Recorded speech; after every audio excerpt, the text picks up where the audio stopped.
मैं हूं नूर फातिमा। आप देख रहे हैं नेशनल न्यूज। ताज़ा तरीन खबर शामिल करते हैं विहाड़ी के इलाके सिटी से, जहां से हमारे ब्यूरो चीफ गुलाम जिक्रिया की रिपोर्ट के मुताबिक हुकूमत पंजाब की हिदायत पर जिला विहाड़ी में जंगलात का आलमी दिन मनाया गया।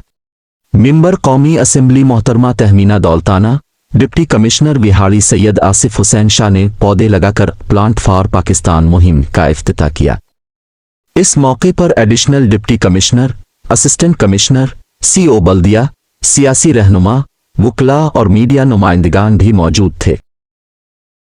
MPA मियां साकिब खुर्शीद के नुमाइंदे मियां नीरब खुर्शीद एडवोकेट, MPA नईम खान भाभा के नुमाइंदे मियां आफ्ताब बोराना ने पौधे लगाए। मोहतरमा तहमीना दौलताना ने कहा, बैन अल-अक़वामी यौम जंगलात मनाने का मकसद माहौलियाती आलूदगी के खात्मा में जंगलात की अहमियत व इफादियत को उजागर करना है।